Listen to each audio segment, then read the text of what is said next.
Baik, Assalamualaikum warahmatullahi wabarakatuh. Selamat sore Bapak Ibu sekalian. Sebelumnya perkenalkan, nama saya Indra Arifianto. Seperti sudah disampaikan Pak Amin, saya saat ini juga sebagai dosen teknik geologi, terdaftar sebagai dosen teknik geologi, dan saya juga sedang menempuh S3 di Departemen Earth Science and Engineering di KAUS, King Abdullah University of Science and Technology di Saudi Arabia. Kemudian ini adalah merupakan bagian dari tugas akhir dari salah satu mata kuliah yang saya ambil semester kemarin tentang INSAR atau Interferometric Satellite Aperture Data. Saya mengambil tema aplikasi INSAR terhadap Vulcano karena pada awalnya saya cukup penasaran apakah sebenarnya kita bisa memprediksi kapan semburan dari mat vulkano itu bisa berakhir berdasarkan dari subsidence rate yang dari tahun ke tahun.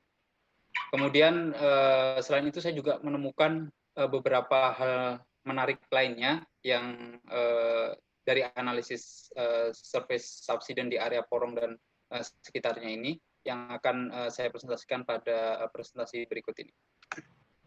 Pertama, sedikit latar belakang lokasi penelitian saya ambil di Lucy dan sekitarnya dengan area 10 kali 10 km persegi.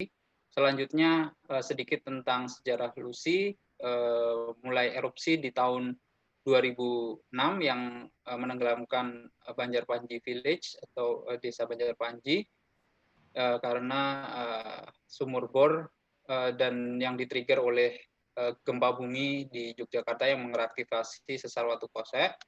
Kemudian di awal kemunculannya, Lucy mengeluarkan volume lumpur sebesar 100.000 meter kubik per hari dan mengakibatkan penurunan muka tanah sekitar 14,5 meter per tahun atau 4 cm per tahun di pusat erupsinya dan di area sekitarnya sekitar setengah meter per tahun. Kemudian subsidence yang terus berlanjut dapat mengakibatkan kegagalan tanggul atau rusaknya tanggul, kemudian rusaknya bangunan dan infrastruktur seperti jalan atau kereta api di sekitar area tanggul, dan juga bisa menyebabkan banjir pada saat musim hujan karena membentuk suatu cerukan di area subsidence. Kemudian tujuan yang ingin dicapai pada penelitian saya pertama adalah untuk mendeteksi adanya penurunan tanah di area Porong dan sekitarnya menggunakan data INSAR, kemudian menghitung laju penurunan tanah karena aktivitas mat volcano dan mungkin sumber-sumber lainnya di daerah penelitian, dan juga memprediksi lamanya mat eruption di area penelitian. Kemudian ini adalah beberapa foto yang saya ambil dari penelitian Pak Istadi dan kawan-kawan serta Istadi dan Wibowo tahun 2012. Yang pertama ini ada fracture di desa Siring Barat yang berlokasi di sebelah barat dari Tanggul yang memiliki orientasi arah utara selatan. Kemudian ini adalah adanya subsidence di retaining wall di tanggul di sebelah northeast area dari tanggul Lucy. Kemudian dua gambar ini adalah adanya deformasi yang terjadi atau terlihat dari rel kereta api yang terjadi di tahun yang berbeda, yaitu 2006 dan 2009, yang menunjukkan bahwa sebenarnya deformasi terus terjadi di area Lucy sini. Selanjutnya sedikit mengenai geomorfologi surface condition. Pertama, geomorfologi daerah penelitian, yang mana endapan dari sedimen di permukaan ini merupakan endapan aluvial dari penanggungan ataupun juga bagian dari coastal plain dari Selat Madura, dan penggunaan tata guna lahan sendiri digunakan untuk perumahan dan komersial area atau kayak pabrik dan pertokoan. itu berwarna abu-abu, kemudian untuk yang persawahan dan perkebunan atau hutan itu berwarna hijau. Kemudian area tanggul sendiri mencakup 2,35 km kali 3 km yang cukup luas. Kemudian juga terdapat 2 lapangan gas milik Lapindo atau Lapindo Berantas, yaitu Tanggulangin dan lapangan Unut. Dan kalau kita membuat sayatan yang berarah barat timur, di sini kita lihat bahwa topografi dari area di Porong ini cukup landai, sangat landai bahkan. Itu beda tinggi hanya sekitar 10 meter saja dalam radius 10 km. Jadi 10 meter dalam 10 km itu cukup sangat datar, dan sehingga apabila terjadi penurunan mencapai 1 meter ke atas, itu bisa mengakibatkan suatu area menjadi tergenang pada saat banjir seperti yang disampaikan Pak Amin sebelumnya. Kemudian kondisi geologi sedikit tentang kondisi geologi. Jadi terdapat area penelitian terdapat di Northeast Java Basin yang merupakan bagian dari Kendeng Depression Zone, yang secara tektonik stratigrafi sedimen mulai terendapkan sejak rifting di umur Oligocene, kemudian thermal subsidence di Miocene dan hingga Pliocene, dan inversi cekungan sejak late Pliocene. Kemudian ini adalah peta geologi dan juga asosiasinya terhadap kehadiran lumpur mat vulkano. Di sini mat vulkano yang terdapat di area Northeast Java Basin ini berasosiasi dengan formasi Pliocene yang berumur Pliocene karena diendapkan pada rapid deposition. Jadi pengendapan yang cukup cepat, yaitu kalau di Lucy sini sumbernya berasal dari formasi Upper Kalibeng. Kemudian juga dia berasosiasi dengan antiklin, puncak antiklin, dan juga dengan sesar sebagai konduit untuk si mat volcano ini jalur keluarnya. Kemudian juga banyak ditemui lapangan minyak yang berada di antiklin di sepanjang antiklinorium Kendeng sini, dan contohnya yang di sekitar area penelitian ada lapangan Unut, ada lapangan Karat, dan lapangan Tanggulangin. Dan juga adanya indikasi dari data geokimia dari penelitian Zaput Liaiva bahwa ada hidrothermal fluid yang mensuplai mat volcano, dan juga berhubungan dengan migrasi, nantinya berhubungan dengan migrasi hidrokarbon. Selanjutnya, subsidence di daerah penelitian ini tadi sudah ditampilkan juga. Ini merupakan sayatan seismik yang saya ambil dari Estadi dan kawan-kawan 2009, berarah relatif barat timur, di mana dari seismik ini kita lihat bahwa ini adalah low velocity interval yang merupakan sumber dari mat vulcano formasi Upper Kalibeng. Kemudian di atasnya sini ada formasi Pucangan yang merupakan reservoir dari lapangan Tanggulangin dan lapangan Wunut. Kemudian di sini juga kita lihat adanya di sumur Porong ini seperti collapse structure yang diinterpretasi sebagai paleomat volcano. Dan penelitian dari Estadi dan kawan-kawan ini juga memodelkan penurunan di area semburan berdasarkan volume lumpur yang keluar, dan dengan ini rumusan ini kemudian diperoleh volume yang keluar hingga diprediksi hingga tahun 2010 itu sebesar 13 km 0,13 km persegi volume lumpur yang sudah dikeluarkan, dan subsiden di pusat semburan itu mencapai 63 meter. Nah, kemudian bentukan ini, subsiden seperti ini dijelaskan dalam penelitian Fukushima. Jadi ada 3 penyebab mekanisme bagaimana subsiden terjadi di Lucy. Pertama adalah akibat adanya loading dari lumpur yang keluar. Yang kedua adalah adanya penyusutan dari mat conduit. Yang ketiga adalah hilangnya volume atau fluida lumpur yang keluar dari permukaan menyebabkan penurunan. Kemudian selain dari penurunan karena lusi, yang penyebab lainnya itu dari penelitian Sirzai itu ada kemungkinan dari gas production di lapangan, baik lapangan Tanggulangin atau Wunut, di mana pada tahun 2016 dan 2017 itu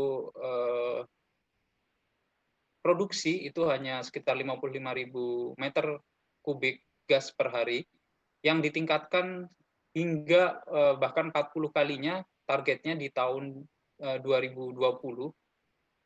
Dan ini produksi yang sangat signifikan ini, peningkatan produksi yang sangat signifikan ini akan menyebabkan penurunan di lapangan Tanggulangin dan di lapangan Wunut. Kemudian ini beberapa penelitian sebelumnya. Yang pertama adalah Abidin dan kawan-kawan di tahun 2008. Pada prinsipnya memanfaatkan data GPS dipasang di GPS RW1 dan RW2 ini di dekat pusat semburan pada tahun 2006. Ini diperoleh subsidence rate sekitar 4 cm per hari atau mendekati 14 meter per tahun. Dan diperkirakan area di sini itu akan mengalami area porong dan sekitarnya itu akan mengalami stabilisasi setelah tahun ketiga hingga tahun ke-10, di mana penelitian selanjutnya oleh Aoki 2014 dan Yultia 2016 ini mengkonfirmasi bahwa penurunan muka tanah itu sudah mulai stabilisasi di tahun 2008 hingga 2011, di mana penurunan muka tanah itu sudah 10 sampai 20 cm per tahun di sekitar di luar area tanggul.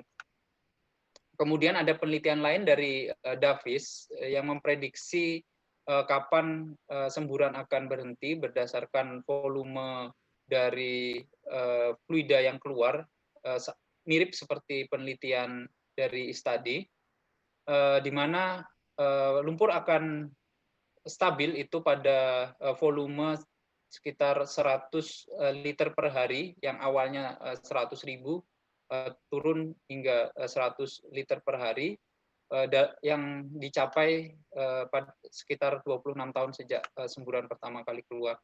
Selanjutnya penelitian Sirzai juga ini memanfaatkan data INSAR, dilakukan dengan data dari 2006 hingga 2011, itu diperoleh penurunan di area Wunut itu sekitar 8 cm per tahun dan di area Lusi 5 cm per tahun. Nah, ini hasil ini kurang tepat dikarenakan proses unwrapping yang nanti akan kita bahas di pembahasan.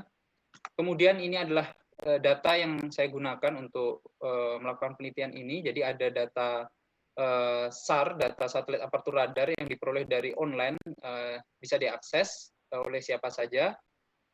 Di ASF Data Search punyanya Erdata NASA, kemudian data DEM juga diperoleh dari data online. Kemudian saya mendownload 27 SAR data sejak bulan Januari 2019 sampai April 2020 dengan temporal time-nya per 12 hari hingga per 48 hari. Kemudian ini interpretasi awal bahwa akan ada coherence loss karena penggunaan tata guna lahan atau juga deformasi yang tidak rata di sekitaran tanggul, di dalam tanggul. Kemudian juga ada atmospheric signal noise akibat dari cuaca. Dan ini adalah synthetic seismogram yang dibangun dari data orbital information dan dari DEM data yang nanti digunakan untuk analisis dalam INSAR dalam two-phase method. Kemudian sedikit mengenai INSAR secara sederhana, beda fase signal yang diperoleh dari data INSAR dari dua data SAR tadi itu mencerminkan adanya beda fase karena rem, beda fase karena topografi, beda fase karena deformasi, dan karena atmosfer atau cuaca, dan juga akibat noise. Di mana pada penelitian ini kita ingin memperoleh beda fasa di deformasi, sehingga kita harus menghilangkan beda fasa karena rem.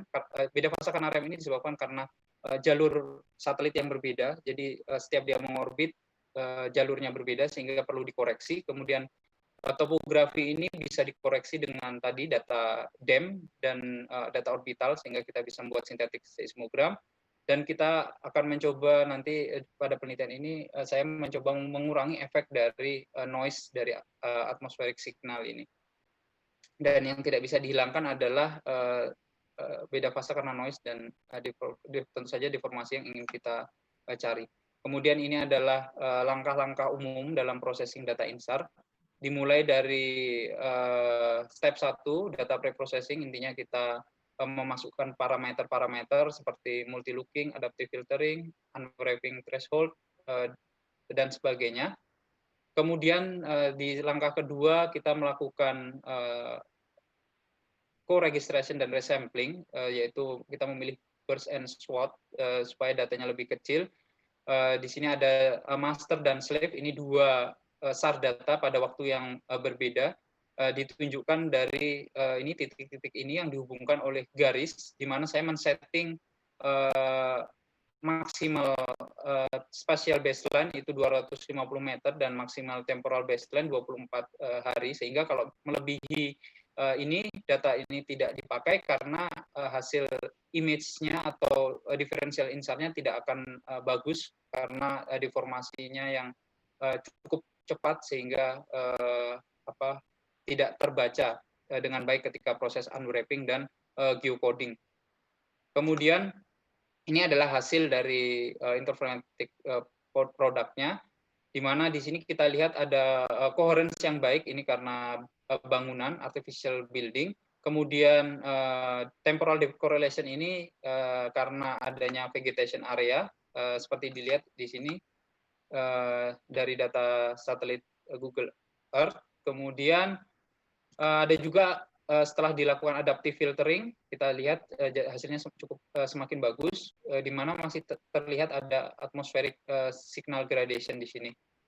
Sehingga ini kita coba untuk mengurangi efeknya, di mana pada dasarnya karena area yang cukup sempit, jadi saya cukup melakukan pengolahan sederhana, sehingga nanti ketika dilakukan time series hasilnya juga bisa cukup baik.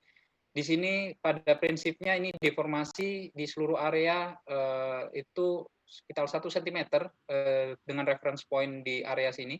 Ini kita naikkan atau kita tambahkan sekitar 1 cm sehingga diperoleh hanya beberapa area saja yang mengalami deformasi. Dan kemudian kita lakukan time series analysis dengan rumusan yang sederhana ini. Jadi pada prinsipnya nilai M adalah nilai deformasi. Jadi MT1 atau MT0 ada di titik ini, kita anggap sebagai deformasi 0. Kemudian untuk mencari MT1 itu kita mengurangi dari DT2 ini dikurangi DT1 untuk mencari MT1. Kemudian untuk mencari MT2 tinggal DT3 dikurangi DT2 dan seterusnya. Kemudian ini adalah hasil dari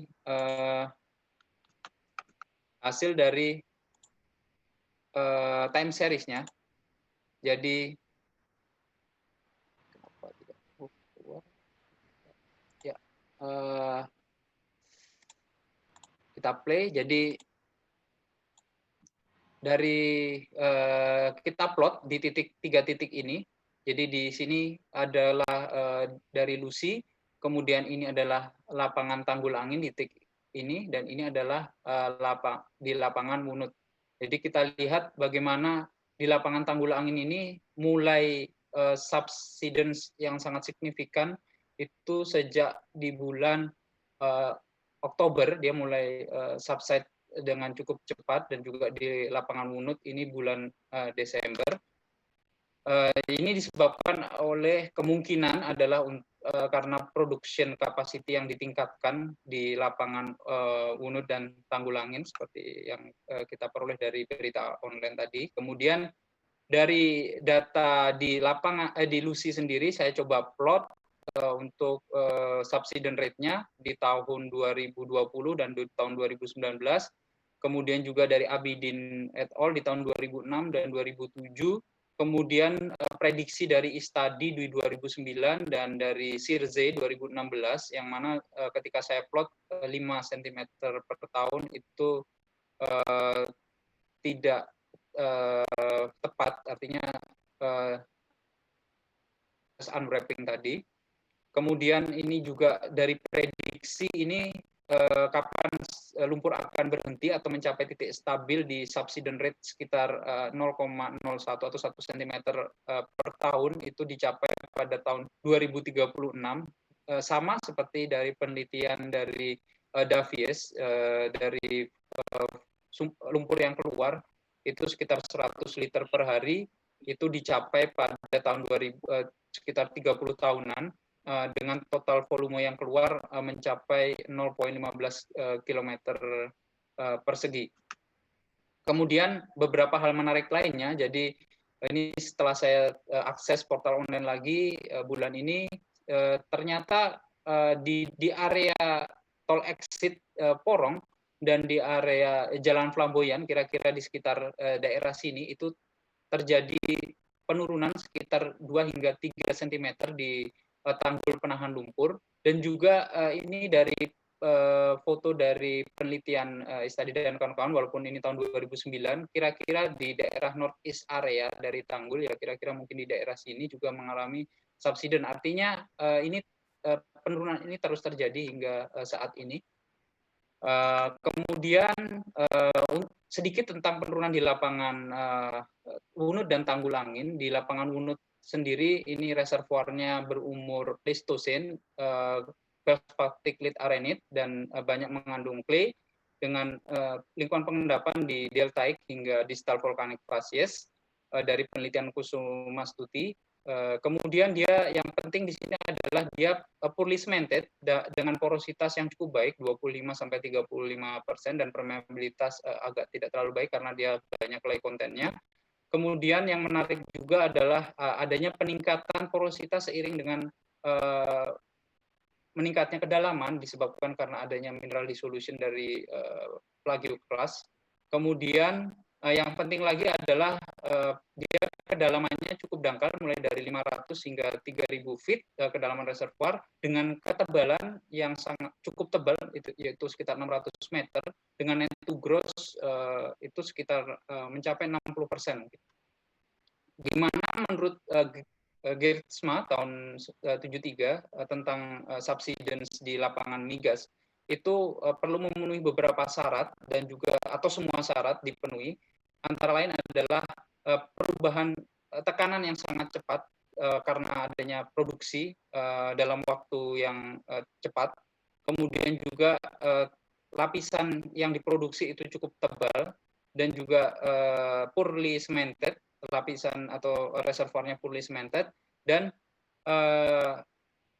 burial depth-nya masih sangat dangkal, sehingga ini menyebabkan penurunan di lapangan Wunut dan di lapangan Tanggulangin. Kemudian ini adalah penurunan dari Sirze. Seperti kita tahu ini ada time series-nya juga. Di sini kita lihat penurunan sekitar 8 cm per tahun dari tahun 2006 hingga 2011, yang mana ini laju produksinya 2006 sampai 2011 ini sebenarnya sudah sedikit turun jika dibandingkan di tahun sebelumnya. Artinya apa? Artinya di tahun sebelumnya sebenarnya juga sudah terjadi penurunan yang cukup signifikan di lapangan Wunut.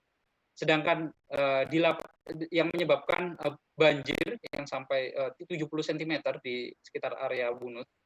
Kemudian di lapangan Tanggulangin sendiri, ini